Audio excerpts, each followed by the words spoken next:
My long-lost daughter contacted me and claimed she was a child of assault, so I explained to her that what happened between me and her mom was consensual. Now she's flying in for Christmas and will finally meet me and her siblings. Posted by u/perplexeddad and u/throw_ra_perplex19. I received an email last week from a woman claiming we are a DNA match, and she is my biological daughter. It was a long and emotionally charged letter. She said she knew she was a child of sexual assault, and while she had no desire to form a relationship with me, she wanted me to know that she existed and to understand the pain and anguish I had caused her, her mother, and her grandparents. The letter was gut-wrenching. I was shocked but also skeptical. I have been married for 25 years, and I have 3 great kids. I have never assaulted or abused a woman ever. I thought this had to be a prank or scam. I had done home DNA ancestry testing 2 years ago, and it had not shown a child I wasn't aware of. But when I logged into my account, there she was. I did some sleuthing and figured out that her mother was a woman, Terry. I had dated her for about a month during our first semester of college in the mid-1980s. We broke it off mutually and remained friendly. The very last night of the second semester, we hooked up at a dorm party and went to my room and had intimacy. It was a casual hookup, and I remember it as 100% consensual and very passionate. It was also unprotected. Afterwards, we returned to the party and enjoyed dancing and mingling with friends. We both went home the following day for summer break.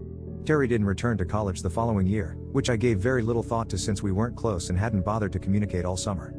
One of the reasons Terry and I were incompatible was religion. She was Catholic, and I'm Jewish. I was not religious, but she grew up in a strict household. I suppose that when she discovered the pregnancy, she told her family she had been assaulted rather than admitting to a premarital act with a Jewish ex-boyfriend. But who knows, maybe she had other reasons.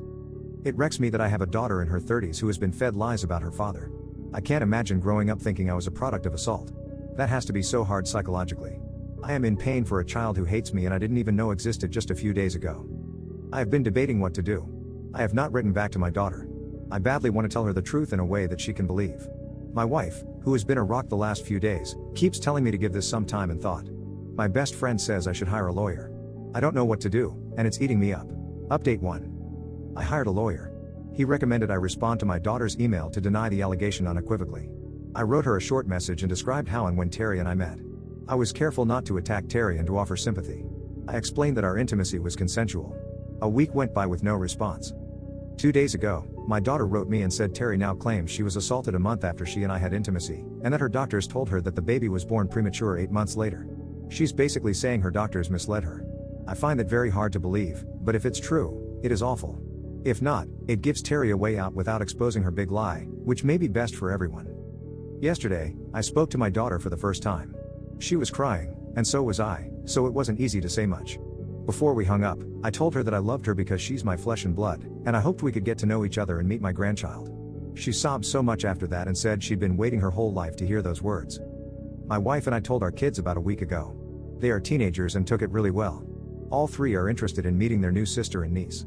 My wife, my beautiful, caring, best friend, has been very supportive.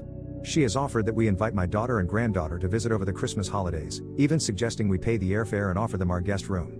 My daughter will call me again tonight, and I will propose that she come or offer to fly to her if she's more comfortable. We have a lifetime of catching up to do. Meanwhile, as for Terry, I feel like my daughter and I were robbed, but I really don't want to dwell on it. She hasn't reached out to me. I don't plan to either, though I'm prepared to be cordial if she does, listen to her story, and be open-minded.